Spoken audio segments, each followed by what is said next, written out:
Thank you for joining us today for the 2022 Brown Bag Lunch and Learn series. It is presented by the Friends of Birmingham Botanical Gardens in partnership with City of Birmingham Stormwater Management, Jefferson County Commission, City of Leeds, Alabama, Stormwater Management Authority Incorporated, Alabama Green Industry Training Center, Alabama Cooperative Extension, and Jefferson County Department of Health. My name is Dawn Coleman Lee, and I'm the Education Activity Specialist for Friends of Birmingham Botanical Gardens. And today we have Dr. Arlie Powell presenting on growing citrus in Alabama. And we have Bethany O'Rear with Alabama Cooperative Extension introducing him today. So I am going to turn everything over to Bethany. Hey, good morning, Dawn. Thank you. Yes, it's my pleasure to introduce Dr. Powell. Dr. Powell began his career with Alabama Extension in 1978 as a state fruit specialist.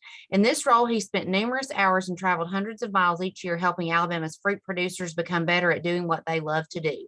He faithfully served the fruit industry of our state from the sandy soils of the Gulf Coast to the rolling hills of the Tennessee Valley for 24 years. In 2002, he joined his son Jason as a full-time partner in the family business Petals from the Past. Dr. Powell helped to diversify the business, adding the edible aspects of gardening as a main focus and one of its fastest growing segments. He was key in the enhancement of educational endeavors, teaching weekend warriors, countless master gardeners, and everyone in between.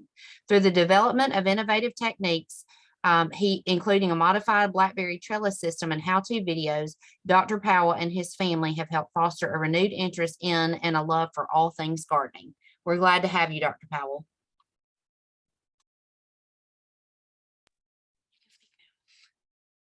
Okay.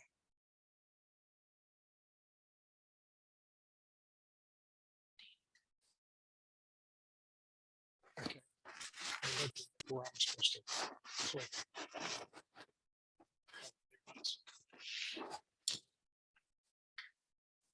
We're ready to go ahead and begin. Okay. It's a pleasure to bring information to you today on gardening with citrus. That's a wonderful fruit with which to work. Alabama has a rich history in that. And I have some comments of various things I think that would be of interest to you. Excuse me. And it has to do with starting with Satsuma mandarins. And then I'll go through the lemons, the limes, the different citrus types, and give you some ideas about things that you can do with citrus in Alabama. First of all, we're entertaining citrus greening and citrus canker problems. And I bring this to your attention, and I'll answer questions at the end of the session concerning the problems these two diseases present to us as gardeners and commercial people. Both of them can be devastating. But I'd like to simply move along with a discussion on Satsuma mandarins.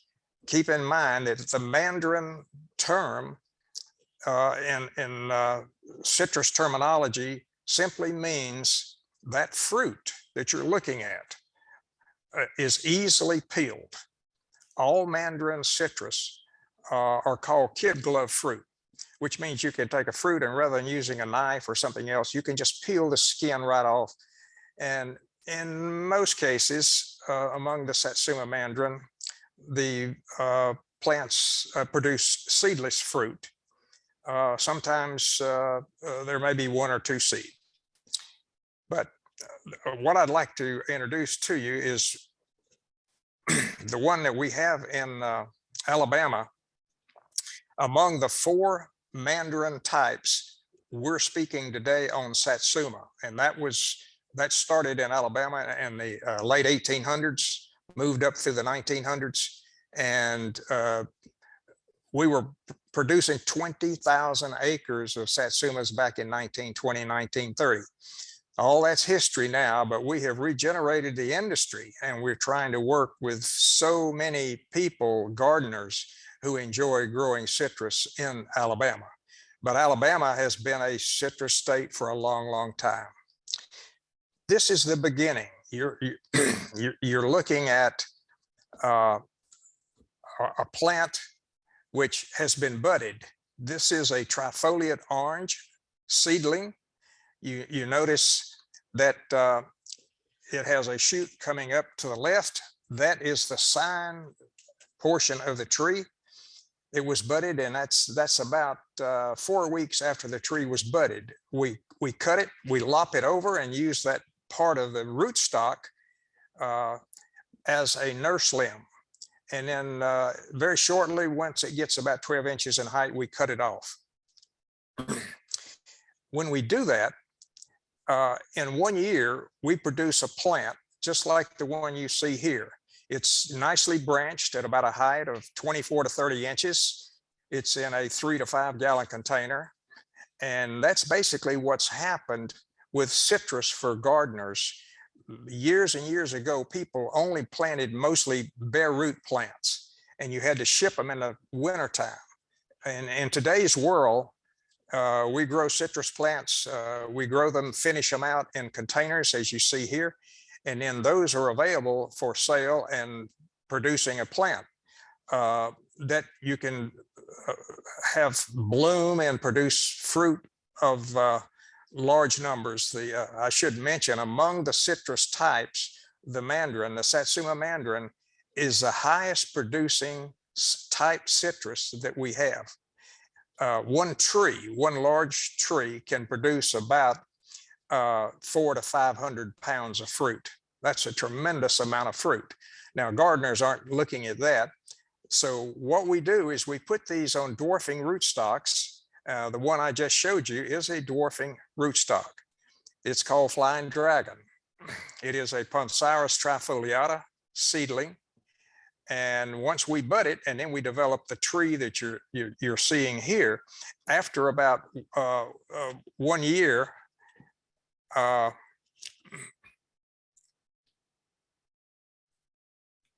after 1 year, you look at a plant like this.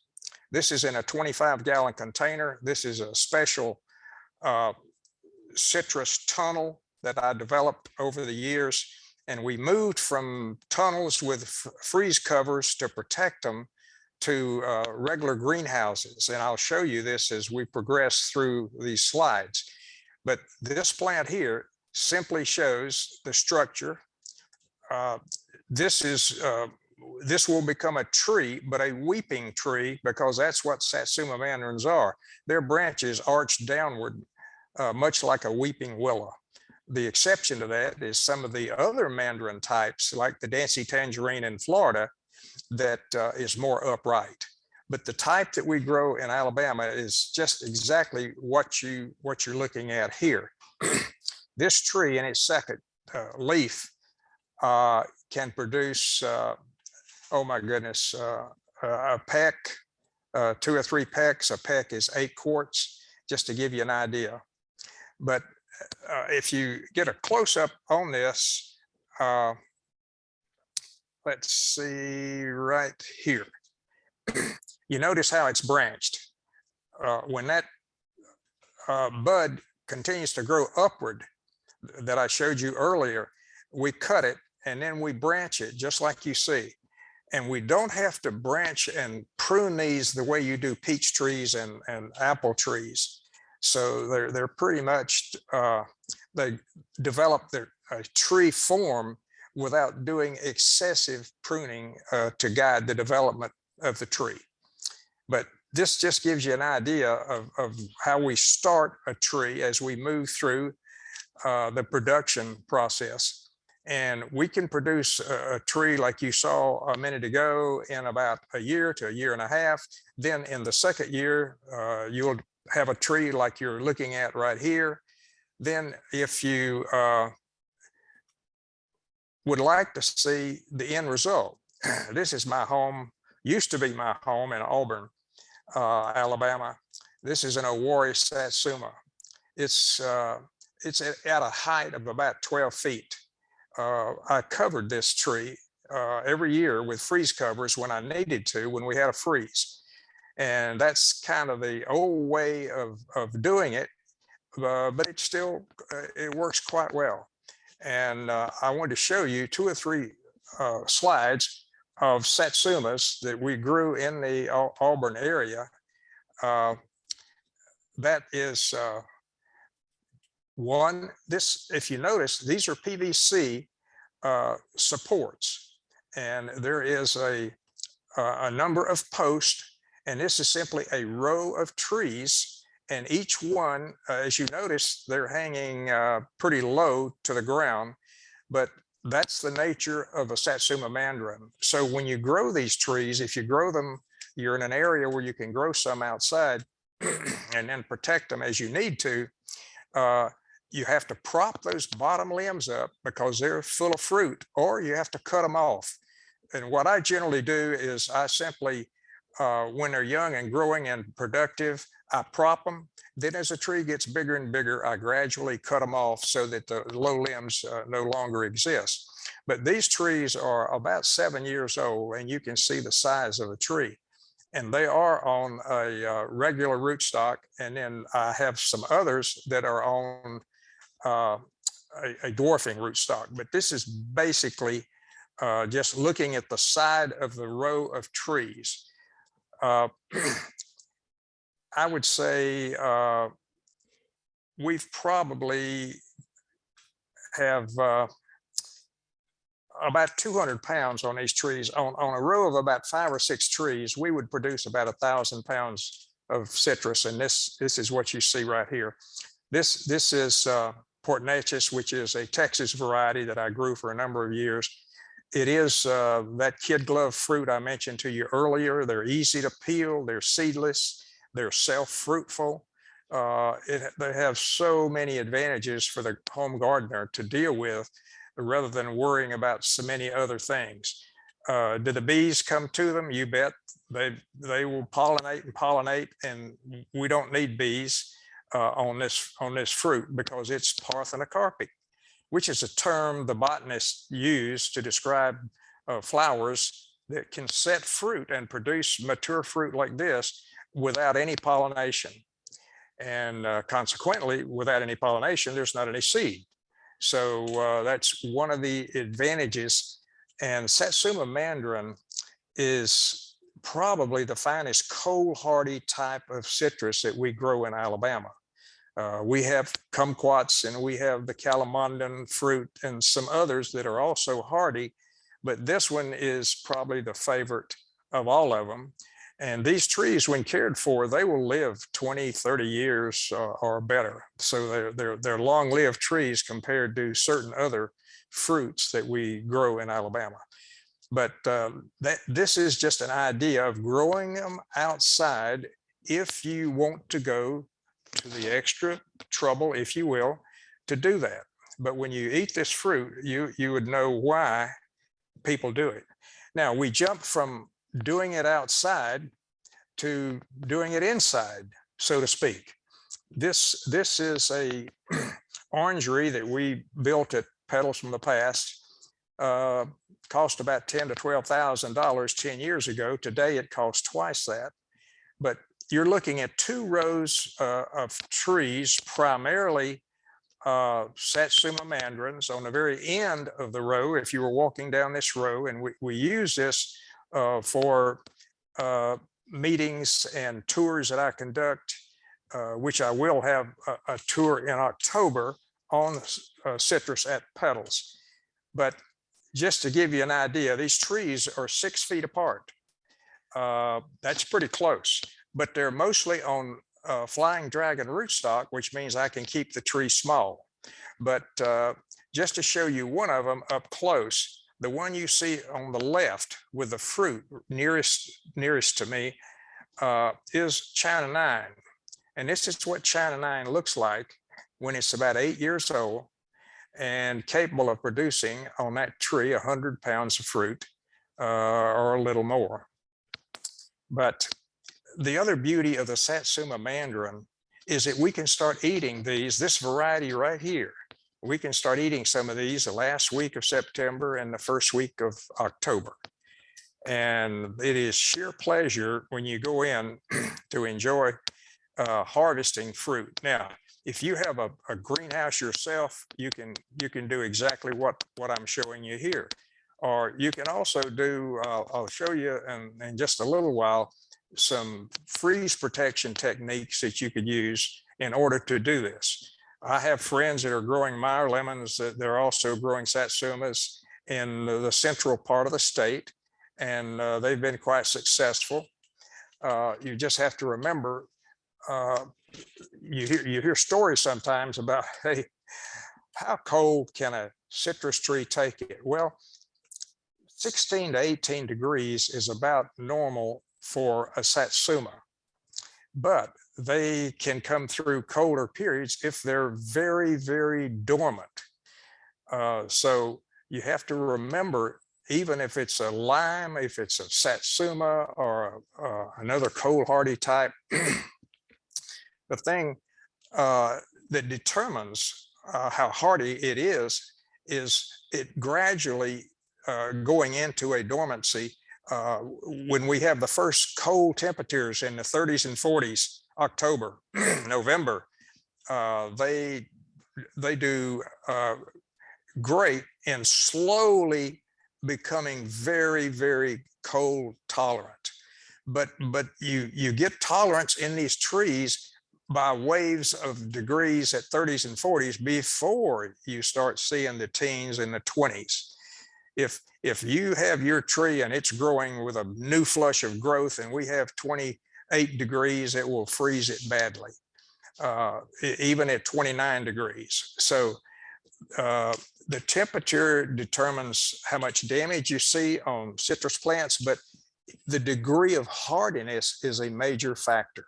Now, the commercial growers in Alabama today use application of water underneath the tree, and they have two different systems, one to wet the lower part of the tree, one to wet the area inside the tree a little higher. But for the average gardener, it's one that I would suggest that you use freeze covers if you only have a single tree. Some people prefer to grow them in just containers, which I'll show you in just a few minutes. And when they do that, they simply can do all sorts of things in regard to providing heat without necessarily using an actual heater. Now, I'll stop with discussion on mandarins at that point, and we can entertain, of course, some questions as we move through. Right now, we carry about 10 to 12 different Satsuma mandarin varieties, and each one of them, the early Satsumas tend to be smaller trees than the later ones. So we change rootstocks because we have a vigorous rootstock and one that's a dwarfish rootstock. So depending on what we're growing, we'll change the rootstock, and I'll explain that a little further later. But if you would like oranges, oranges like navel oranges, if you want to eat an orange, a Valencia orange out of Florida, California is pretty good, but the navel orange is actually an orange with a little orange in the bottom of it. You have two fruits. If you cut into it, that's what you would see. But the plants are quite cold hardy for a sweet orange. Sweet orange can take about 24 degrees if it's hardened off.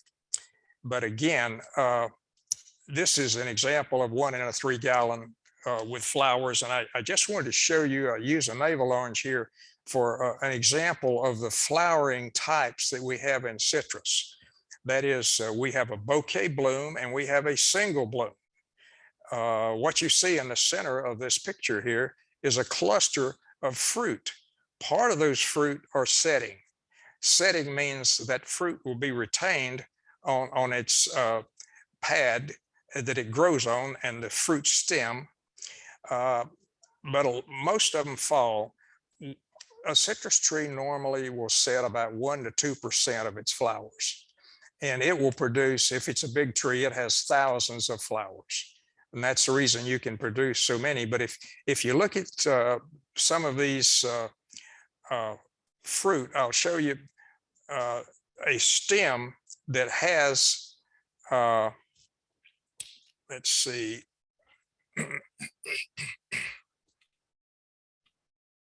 well, let's see, there we go. What I was showing you was a bouquet bloom. This is a leafy bloom. On an orange tree, leafy bloom that you see here, where there's a bloom in the axil of each leaf. That's the new flush of growth in the spring.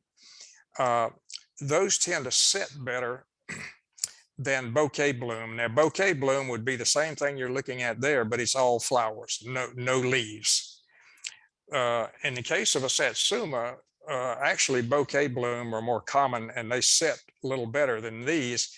And what you'll see sometimes, if you've ever grown a Satsuma, is it'll have the shoot that you're looking at here, but one bloom, and that one bloom will set and it'll produce one fruit.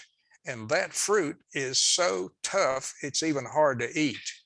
That's true of a mandarin. If it's a sweet orange, that one fruit on the end of that little branch is perfectly fine. So there's a difference in the texture and the juice content. And I tell people sometimes, if your mandarin tree, Satsuma mandarin, crops heavy, the next year it's like a pecan tree, it will tend to biennial bear, and it produces just a small quantity. But if it produces just a branch with one fruit on it, those quite often with mandarins are hard to eat. But with sweet oranges, not a problem. But my suggestion to you is, if you would like sweet oranges, if you stay with the navel oranges, those are the best flavor. We have the Cara pink navel orange, but the one that's most common and most people know about is the Washington navel that was brought from Brazil, I believe back in the 1800s, and introduced into Florida and California and so forth. This is what Cara pink navel orange looks like. This one's about 7 feet tall. This is in our orangery, or our greenhouse, and it probably has about 75 to 100 pounds of fruit. So navel oranges do not do what Satsuma mandarins do, and that is just load down with fruit. They fruit more lightly, but oh my goodness, when you taste one of these Caras that you've grown on your tree, you would be delighted. We start early with Satsumas, late September, October, but with what you're looking at here, the navel oranges, we usually don't pick them till about mid-November. And that's ideal. That's ahead of Thanksgiving. Now, one of those that a lot of people like when it comes to citrus types are the kumquats. And the kumquat is that small citrus plant. It's been used for research. We have researchers that for years in the late 1800s, early 1900s, made crosses of these. And I want to show you some of the kumquat crosses. And if we look at fruits, apples, peaches, pears, strawberries, citrus, among the fruit types in the world, hybridization of citrus occurs more naturally than about any of the rest of them. So if you walked out in parts of China 100 years ago, you could find all types of hybrids that were naturally developed just by nature. Some animal pollinated them or so forth. But I'll show you the kind that we use most commonly in Alabama, and then what's happened when they cross these, because they wanted to cross them with a sweet orange or a grapefruit or something else to put cold hardiness in them, along with some other characteristics. But this one is the one that's commonly grown. And you can grow these in bush form or tree form. This is a tree form you see here, and this is a Nagami. This is probably, it's as cold hardy as a Satsuma mandarin. It'll take about 16 to 18 degrees when it's properly hardened. But you can do lots of things. This is called the oblong, if you will, or the oval. This is showing what you can do if you take it and put it in a 25-gallon container. And this is the one primarily shipped out of Florida that so many people see in the store just before Christmas, and they'll put them and leave some leaves with them to look decorative. They're quite nice, but they are really tart, and they make excellent marmalade. They go well in your iced tea.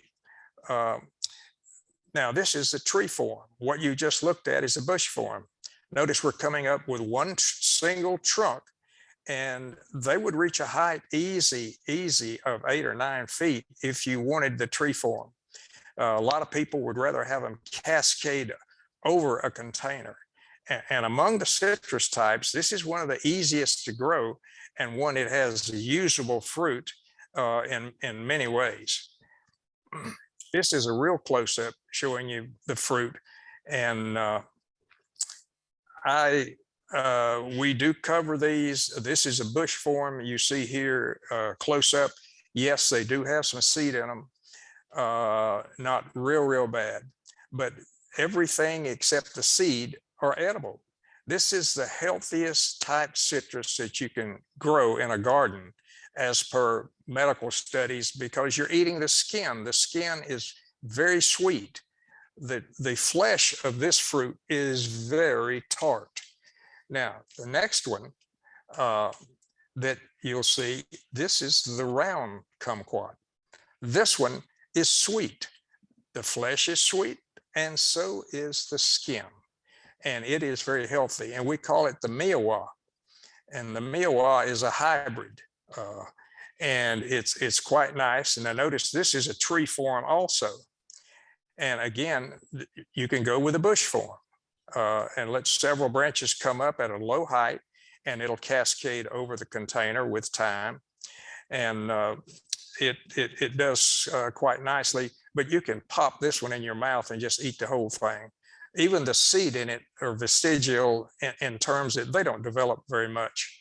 And there may be 1 or 2 seed in it, but it's easy to eat it and quite healthy. And that's one that I favor. And this is a close-up, just giving you some idea of what the fruit looks like. It also is quite cold hardy. And it's in that same category with the Satsuma mandarins on the hardiness. If you can compare what I've mentioned to you about 16 to 18 degrees of hardiness, to compare that with a sweet orange at maybe 24 to 26 degrees of hardiness, you see the difference. Now, some of the scientists, both in Japan and the United States and a few other countries, crossed kumquats with other plants. And this is what they got. The one to the left with the larger fruit, that is a lemonquat. The one in the center with a little smaller fruit is an orangequat. But, and that simply means that the first one, the lemonquats, half lemon, half kumquat. The middle one, you would think they call it orange kumquat, the orangequat rather. Well, it's really a Satsuma quat, because they used a Satsuma to cross with the kumquat. And it's fantastic. You can cut one of those fruit, and I'll show you a close-up in a minute, and it'll fill, they have volatiles, and when you do, it'll fill a room, a kitchen, with the smell of citrus. Is absolutely great. I use them in my iced tea. You can use them to make marmalade. You can use them for many things. But one characteristic on citrus as we continue through these, you need to remember is if you don't pick an apple pretty close to when it's ready to be picked, it'll fall and hit the ground. So will a peach. Citrus has great retention even after the fruit has reached its max potential. For example, the center one here, I can't eat those in November. That orangequat, it's a real challenge. But I can let it stay on the tree till March or April, and then I can eat it, although it's still quite tart. But just to let you know, you don't, the Satsuma mandarin probably has the shortest period of maturity. I was at the University of Florida years ago. At Gainesville, Florida, the Satsuma mandarins were no good after about 2 to 3 weeks. It was too warm. They just exhausted their flavor. Whereas if you, in Alabama, where we have a cooler climate, they'll hang on the tree longer. But even then, probably if we start picking Satsuma mandarin, let's say the 1st of October, we can probably pick it through October and maybe to mid-November or a little later. But that's about it. Then it starts losing flavor. Whereas most of the other citrus, like sweet oranges and grapefruit and so forth, they retain their flavor over a longer period of time. Now, the third one in the picture I still have here, that is the Eustace limequat. It's a cross of the lime, which is the most cold tender of all the citrus. That is 30 to 32 degrees can really hurt it.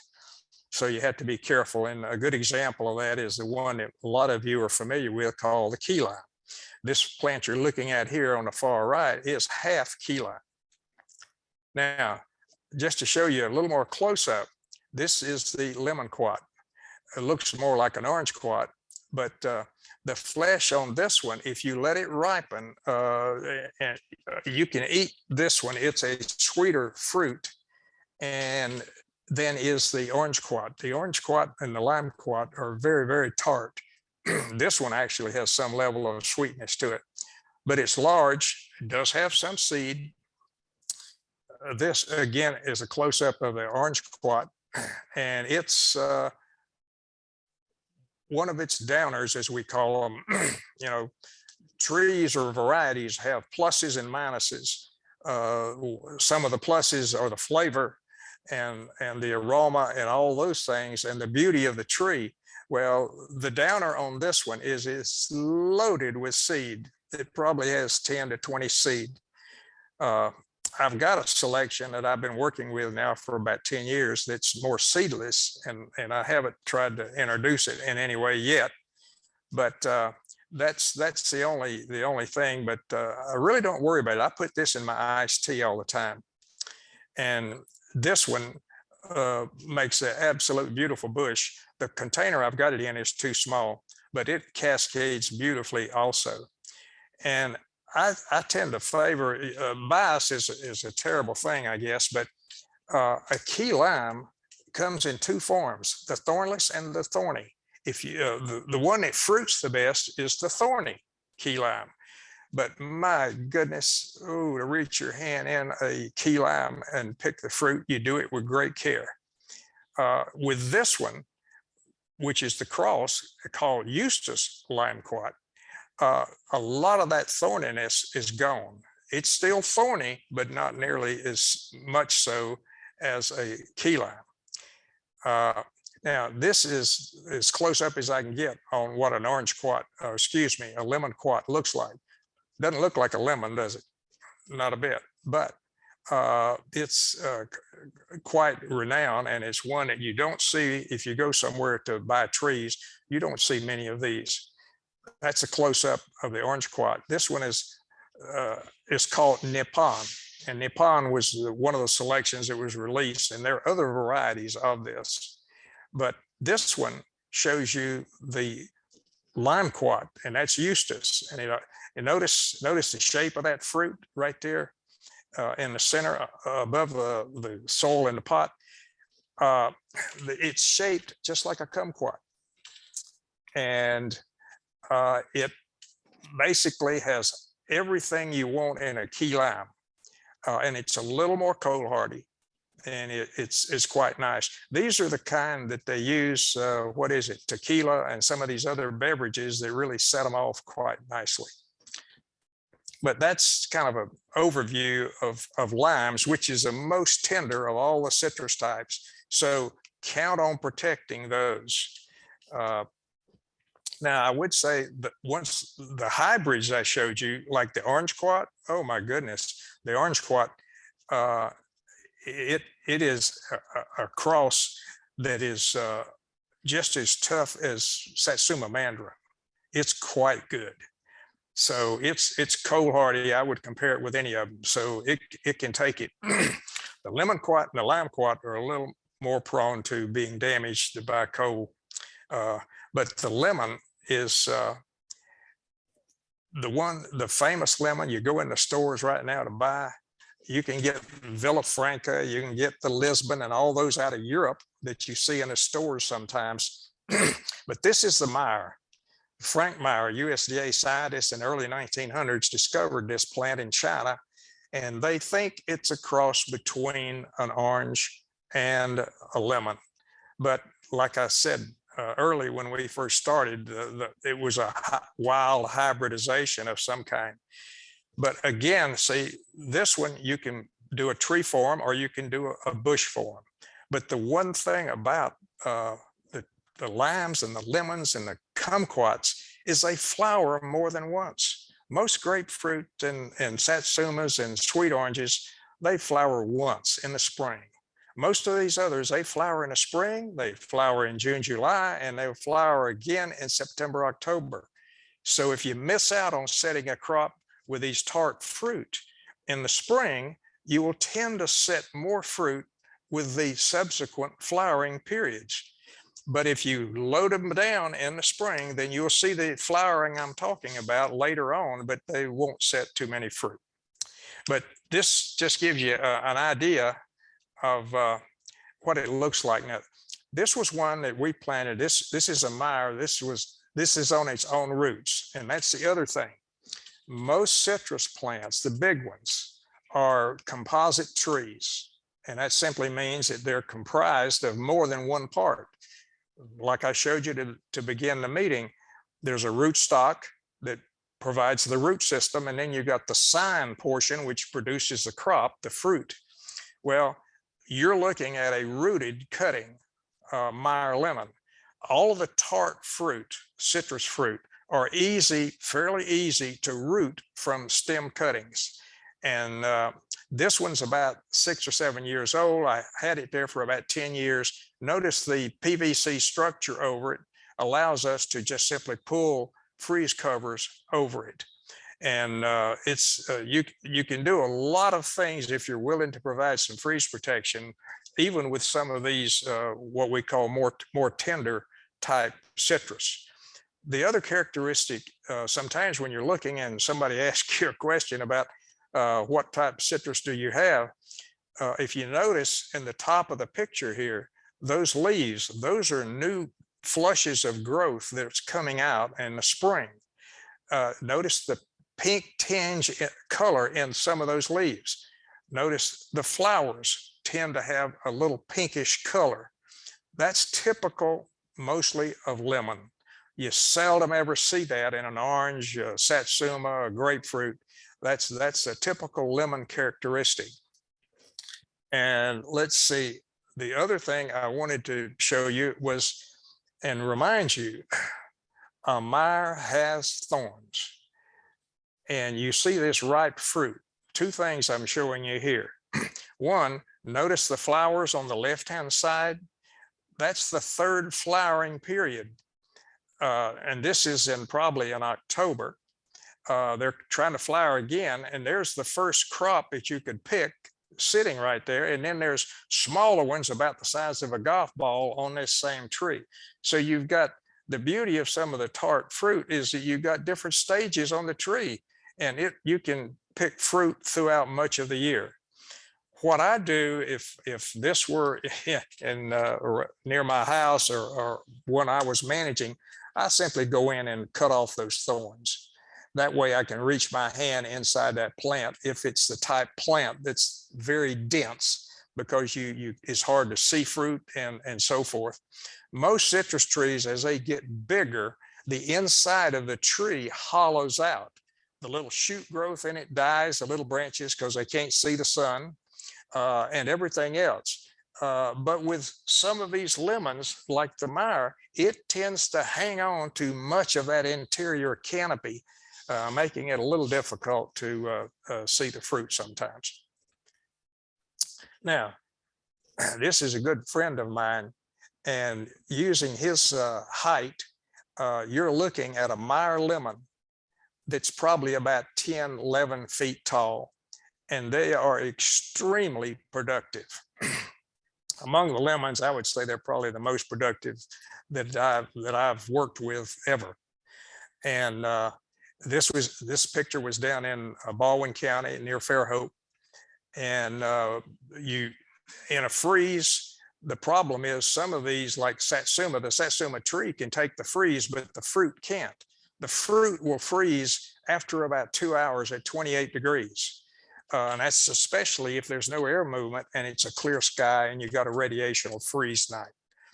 But these can certainly be covered, and that's what I would do. We would normally start picking my lemons in October. They start breaking color then, and you continue picking them right on through Christmas, and they will hang on the tree quite well also. But it's another one of those really nice citrus types that you can grow in the state.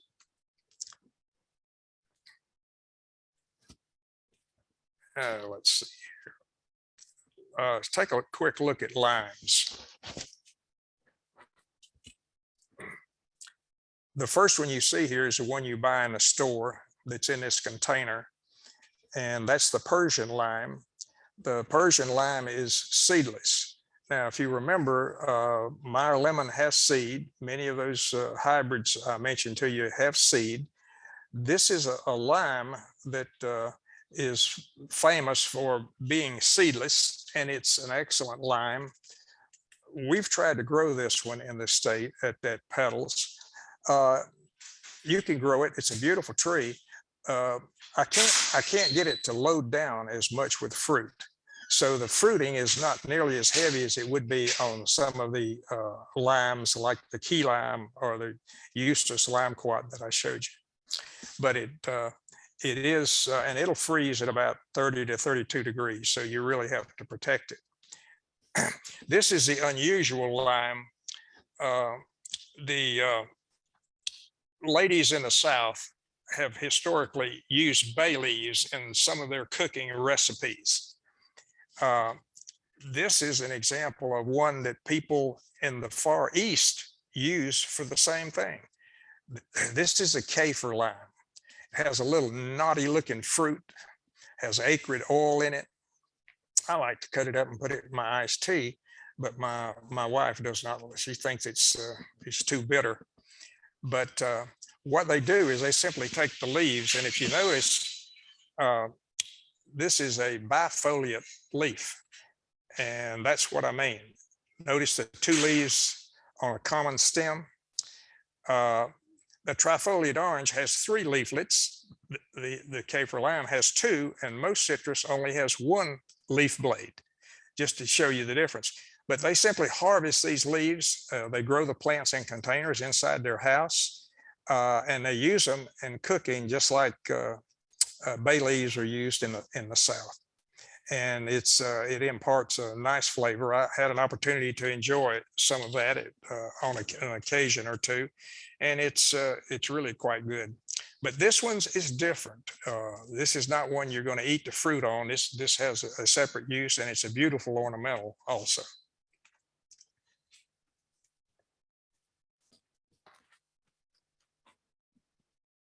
Now, these are freeze protection systems. I won't spend a lot of time on them, but I just wanted to remind you that if you're growing citrus, you have to provide some level of protection.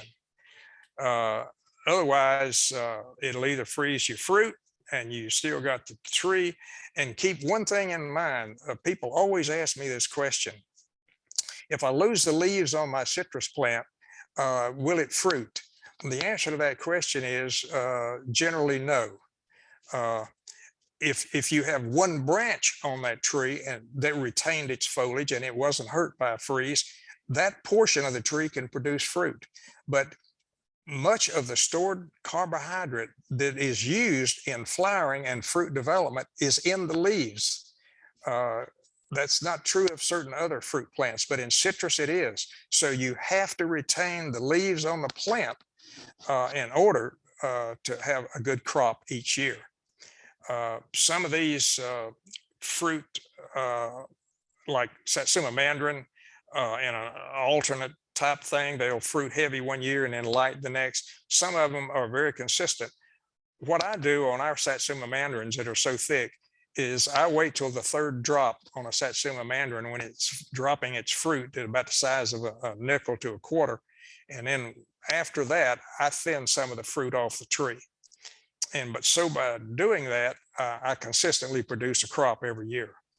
And that makes a big difference. The average commercial grower is not going to do that because it's too expensive, and it's a lot of problems. But freeze protection, this is a tree row. This is if somebody was willing to put in that many fruit, what they could do with a tree row. This is 3/4 inch PVC. You can buy that at Lowe's, Home Depot. You can buy it lots of places. But basically, you notice these trees are all in 25-gallon containers. And if you look real sharply, you can see some trash cans in there. Those trash cans are full of water. And this row that you see right here has 1,000 gallons of water in garbage cans. And I could set heaters in there if I needed to. But this is the tough way to provide protection for citrus if you don't want to build an expensive greenhouse. But there's a purlon, and that purlon is the metal piping that runs on top of those posts all the way down, and your PVC is simply attached to that. So when the wind blows, it's not a problem. This is a close-up just showing you. Each one of those has 40 gallons of water in it. And mostly I've used those, and I did that for year after year after year. They work beautiful for things that are hardy, like Satsuma mandarin. If you're trying to do that with limes, you would have to put a heater in there because it simply will not, limes can't provide enough protection. The freeze covers that we use on this give about 8 to 10 degrees protection. But if the temperature is dropping down to about 10 to 15 degrees, you need extra help. Now, this is another view showing the irrigation line. We call these lead weights. They simply go up, they trickle water into those containers. And this is the commercial thing. And the only reason I'm showing you this is today's world, believe it or not, they're trying to grow everything in containers, and a lot of them are growing them in structured buildings of all types, simply because the climate has become so erratic that it's difficult to grow plants outside. Now, the other thing I wanted to show you is right here. Notice right in the center of the picture, that white rug-looking thing, that's attached to the north side. It's simply attached with a kind of like tacks, and it stays there all winter long. And when we have a freeze, we simply pull that cover over. And then if you look to the left side, you see some posts and blocks. They weight the cover down. And that cover with that water in there provides excellent protection. And we fruited Satsumas like this for a long, long time before we went to a different system. Now, if you only got one tree, you can take the PVC, put it across, say north and south, and then east and west, tie those two PVCs together, and simply pull a freeze cover over it, keep it weighted down on the north side. And every time the freeze, if you have 3 freezes a year, you do it 3 times, and you take the cover back off. You cannot leave that cover on there. If you leave the cover on, the tree will think spring is here, and it'll start budding out. And then the next freeze will really hurt you. So you have to drop that freeze cover down. Now, this is showing that tree I showed you earlier right by our pedal shop. And again, I put 100 gallons of water underneath it, and it worked quite well with freeze covers. Now, that's pretty much the story of what I wanted to tell you, and just leave a little time for questions. And I think probably the Australian finger lime has now been found to help it is one of the few that citrus greening disease that's devastated the Florida citrus industry. It's taken a million acres of citrus, and now I think they've got 300,000 acres, 70% loss. It's the most devastating thing around. And I come back to my point of try not to bring citrus into Alabama from areas that where citrus trees haven't been grown in these very protective screen structures, so that they don't have this little insect that transfers the bacterium that causes citrus greening.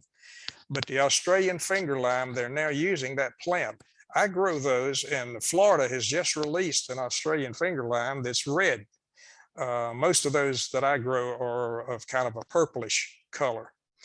But I think at this point, if someone has a particular question, I would be glad to entertain those, and maybe cover a point or two that I didn't mention that you have an interest in.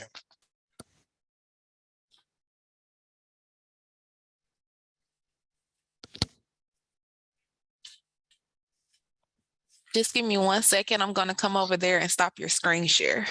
Okay. All right. Very good.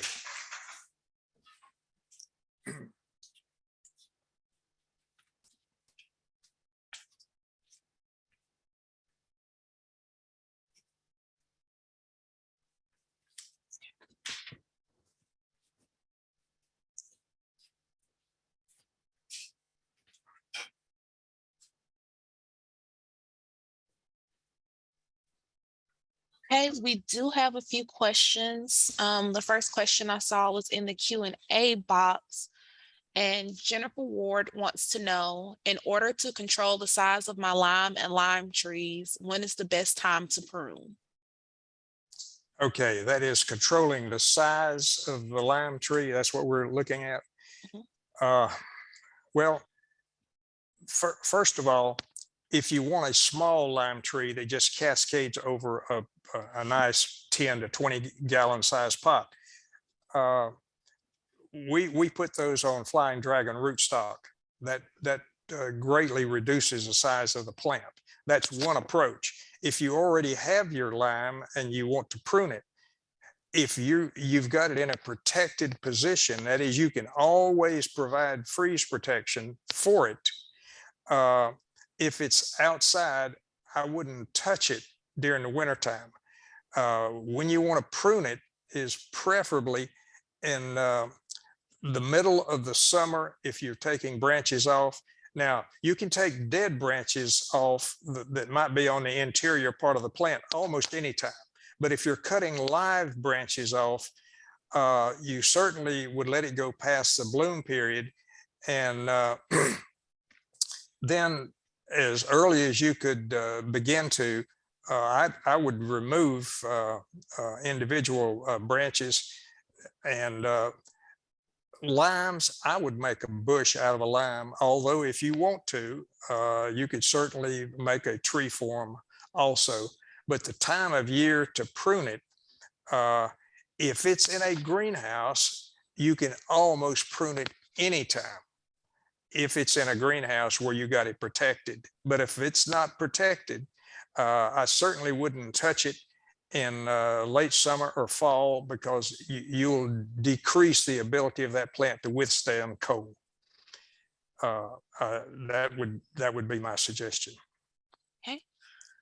Karen Hinton asked, how often do you recommend fertilizing container citrus, specifically Meyer lemons, key lime, and kumquats?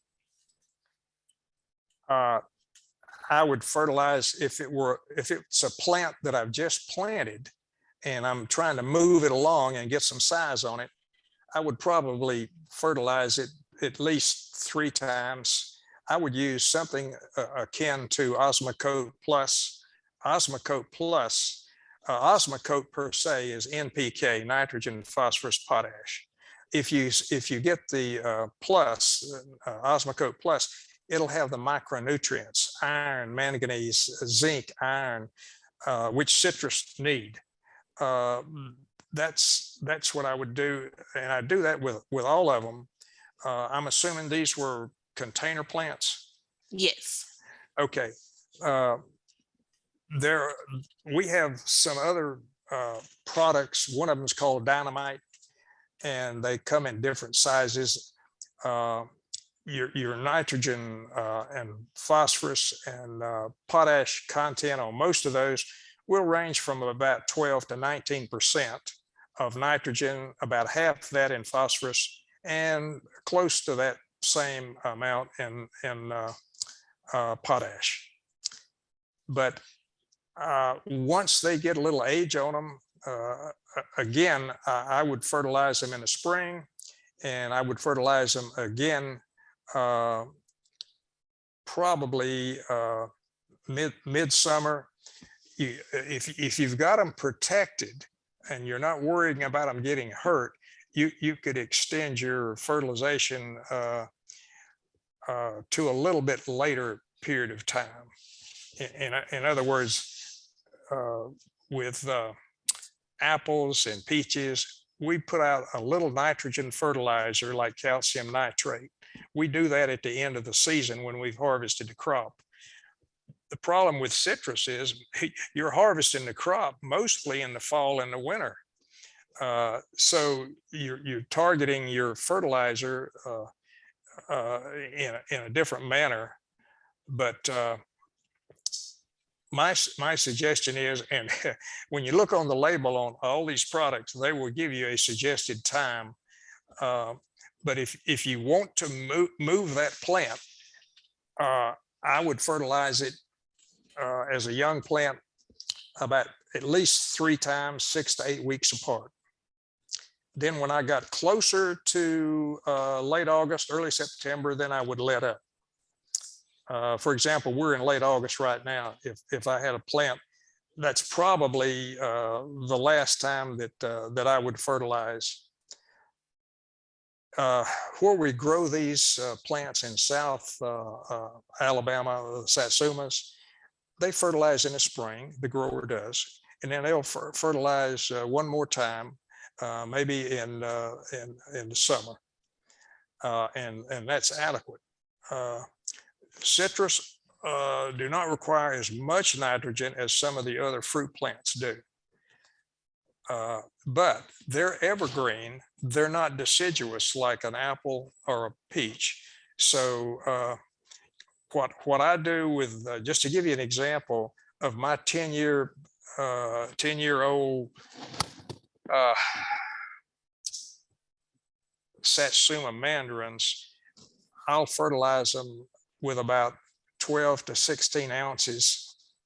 Now, those are 6 feet apart. Now, get an idea, and they're 10 years old.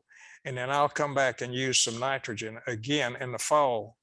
But also keep in mind, I can close and drop the sides on that greenhouse, and I can protect them. I don't have to worry about them freezing. So if you can bring your plants in a protected area, you can do a little more with your fertilization. But if you simply have a Meyer lemon sitting out somewhere outside of the house and you're trying to protect it, I certainly wouldn't fertilize it after August. And I would begin fertilizing probably when you start to see buds breaking. And that would probably be usually in early March. Then I would continue fertilizing. But other than that, that's pretty much the story on fertilization. And you can, I see no need to get some of the fertilizers like you may find in different stores that are only NPK, nitrogen, phosphorus. Citrus has too many micronutrient areas where they benefit from having a total fertilizer like Osmocote Plus or something of that type. Jenny Park wants to know, is the skin still edible on the Kumquat hybrids? The skin is definitely edible on not only the kumquats, but the kumquat hybrids. Absolutely. Now, keep in mind the skin is sweet essentially on all of them. It's the flesh that varies with tartness and sweetness. The miwa, the round kumquat, is sweet, but even if you bite into it before it's fully ripe, it's still a little tart. Marin asks, if you're growing a citrus in a greenhouse, should you bring it outside in the summer or other seasons? If you're growing your plant in a greenhouse, I would assume that you can open the greenhouse, raise the sides, or in some way create a more open environment for the plant. That's what I would do. For example, our orangery, our greenhouse, I've got 8-foot sides. I roll those up to about 7.5 feet. And that lets tremendous air movement. I've also got 4 fans in it to move air around. So getting air in there is quite beneficial. I do not ever take the top off, but the top of our orangery, I have squirrel cages in that structure, and they pump air between 2 layers of plastic. And I have one that's cloudy plastic on top, and I've got a one that's underneath that, which is clear plastic, and we simply pump air between those. So if you can visualize a greenhouse with 2 covers on top, and you're putting air between them, it makes those 2 layers of plastic separate, and it creates a beautiful air barrier, and it provides additional freeze protection. Our orangery will give me 6 degrees protection without me even turning a heater on once I drop the sides and close the doors. So that is a plus plus. But if I'm growing that plant on a patio or in my house somewhere, definitely take it out. But sometimes people, when they do that, they will see plants lose their foliage. So if it's used to being inside most of the time, take it out for small periods, just a few hours each day. Gradually work it to the outside sun, and then put it in where you've got some shade. Keep in mind, the morning sun is a cooler sun than the afternoon sun. Try to keep it out of the afternoon sun. Put it where you got morning sun, and they'll do quite well. But if you walked in our greenhouse and you then looked at a plant of the same type that's out in the open, not in a greenhouse, you'll notice the leaves are smaller on the outside plants. When you put a plant inside of a greenhouse, the leaves get thinner but bigger because they're intercept. That's the nature of the beast. That plant knows if it's going to capture more sunlight, it's got to take that leaf and simply make it bigger. And that's exactly what happens with citrus when you put them in greenhouses. But it's nothing. People think they got to have 100% full sun. Absolutely not. 40 to 50% sunlight is all you need, and you can grow a wonderful plant and a lot of crop in that. Have you worked with Eureka lemons, or do you know anything about them?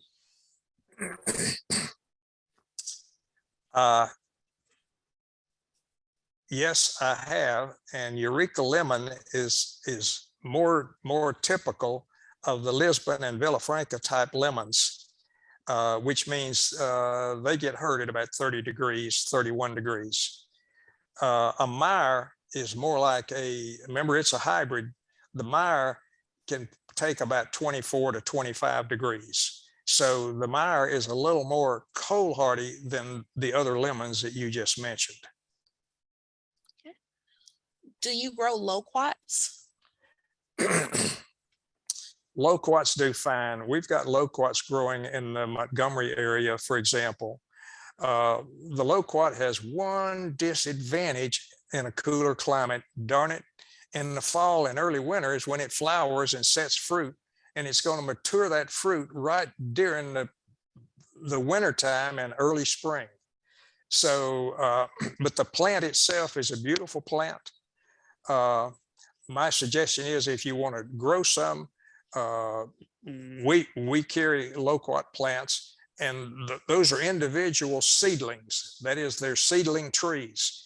And most likely some of these kumquats are not self-fruitful. So when you plant them, putting two seedlings, which have maybe a little different DNA in both of them, will allow cross-pollination, so you don't have to worry about that. Otherwise, if you have one tree right by itself, you'll see them flower and you'll see fruit form, but sometimes most of the fruit will fall off. And they are fairly cold hardy plants. What are the best varieties for sandy and rocky soil? Now, if you're referring to loquats, that question, I cannot give you a good answer right now because we haven't evaluated them to that degree. We've simply taken what's commonly grown in the area and we've grown them as seedlings. So I'm not sure about that. I think they want to know what citrus would grow well in rocky or sandy soil. Citrus? Mm-hmm. Oh my goodness, you could grow you could grow any of them. Rocky land generally, and where we're located at Petals, rocky land tends to be warmer land. By that, on freeze nights, if your soil has a lot of pebbles or a lot of rock in it, it will release more heat than if it were just soil. During the day, on a cold day and the sun shining, those rocks will warm up much better. And that's quite helpful. But if you ask me which ones, all of them would do fine. None of them, I would put them on a rootstock if I could. Most of our plants are on rubido trifoliate orange or flying dragon trifoliate orange, or we have some that are on chorizo, and that's half trifoliate orange and half sweet orange. It makes a bigger tree faster. So it depends. And your rootstock is important, but if you're going to protect it, you can afford to have trees on rootstocks that aren't quite as cold hardy.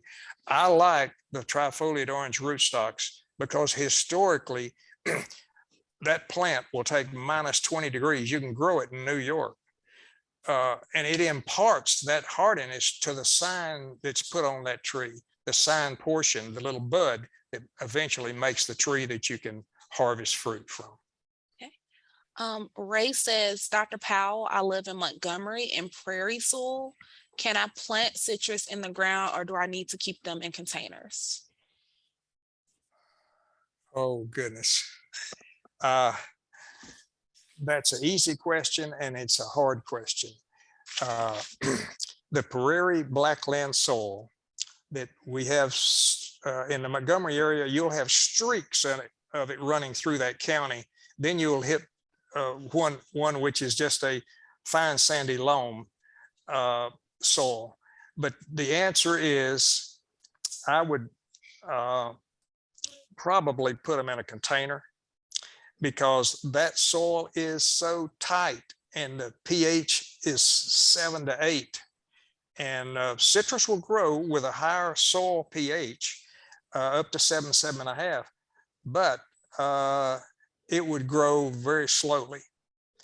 The only fruit trees or plants that I've had much success with on the blackland soil is I can grow muscadine grapes, I can grow plums, I can grow pears. Peaches are terrible on that type soil.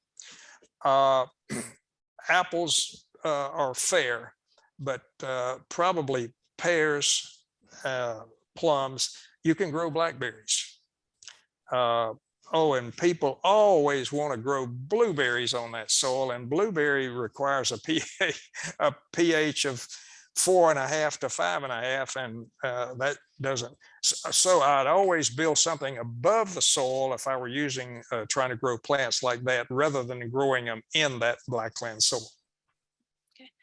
We have 3 more questions that I'm gonna try to power through for us. And if anybody has any other questions, you can email them to me at dcoleman@bbgardens.org.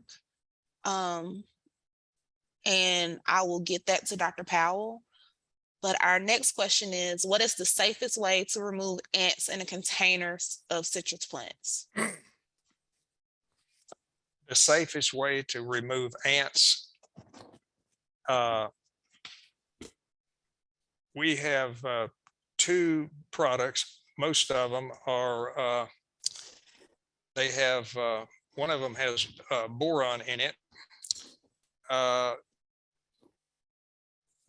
I'm assuming this is probably fire ants, because fire ants seem to get in everything. But there is a spinosad or spinosad, which is an active ingredient. That works fine, and most stores will carry that product. You can kill the ants with almost any insecticide. I mean, if you have a little malathion, neem oil to some degree would is an organic material. It would even kill some of them. But what we need is something that would totally get rid of them. And I have seen some products, and I'm thinking of one. What I might do on that one is, if you will hold that, I'll be happy to send that individual some information on those. Okay. There is a chemical now that's out, and sometimes you can find it in garden size, that you can sprinkle in the whole area, and it works quite well. I'm gonna put that in a separate message, and I will get that to you so we can answer that question. Yes. The next question is, what would be the best propagation method for most citrus? Well, my question is, are you going to propagate it, or are you going to get somebody else to propagate it? The simplest thing to propagate is a cutting. You can simply take a stem, 12 inches long. You can take off half the leaves. I cut the other leaves in half. You can dip it into an IBA or IAA. These are growth rooting hormones, and they work fine. All of the tart type citrus, the lemons, the limes, some of the kumquats and what have you, are easily rooted. That's not a problem. However, keep in mind, even with those, that if that plant is on its own roots, it may not have, and the kaffir lime is a good example, it may not have resistance to Phytophthora root rot and a number of other diseases that the rootstock prevents. In other words, the reason we put a Satsuma mandarin on a rootstock, or if we put one of the navel oranges or a grapefruit on a rootstock, is that rootstock not only provides increased cold hardiness to the tree, but it also prevents certain viral problems from attacking the tree, and it presents soil organisms, soil fungi like the Phytophthora, from attacking the tree and killing it. So when we bud those, and that's the reason, if I were putting out something like a navel orange or a Satsuma mandarin, I would plant a budded tree, simply because the rootstock provides me a distinct advantage. It can give me a dwarfing effect if I want a smaller tree. It can protect it against root diseases. It protects it against certain viruses. That would be better than me just using a rooted cutting, which is a faster way to get a tree and so forth, but those are the limitations. Okay. And for our last question is actually from our library director who is in the room with us, Hope Long. And maybe she can explain to me what the question is. The question is, have you tasted the sumo citrus? Are you talking about like the sumo citrus grown in Alabama or just period? It's a kind of a newish variety. Yeah. I did not get into the sumos. The sumos were introduced illegally into the United States some years back. Now they primarily got them introduced properly. And believe it or not, you can now buy online some sumo trees, and you'd never guess how much they're going to cost you. Those trees, depending on size, run from $50 to $150 a piece. Now, I have sumos, and we have sumos in containers and what have you, but we haven't yet. Those are ones I personally brought in. But the sumo, now they have another name for it, Shiranaru, which they use as the legal name. Sumo, somebody coined that word, and they originally patented it. Anything is patented, of course, you can't legally propagate. But I grew up in Florida. I love the poncan citrus. Poncan is sumo reminds me a lot of poncan because it's got poncan DNA in it. And that poncan, the reason that in Florida they never grew the poncan mandarin is because the darn thing has weak branches, it alternate bears, but what they forgot is how great the flavor is on a poncan. So the sumo represents a poncan in my way, in my thinking.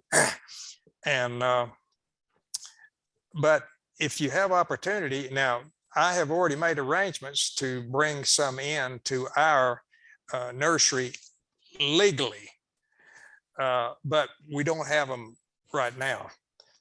But that is a wonderful newly introduced, and it's not exactly a Satsuma. It is a mandarin hybrid, and it has the flavor on some of it is a lot like a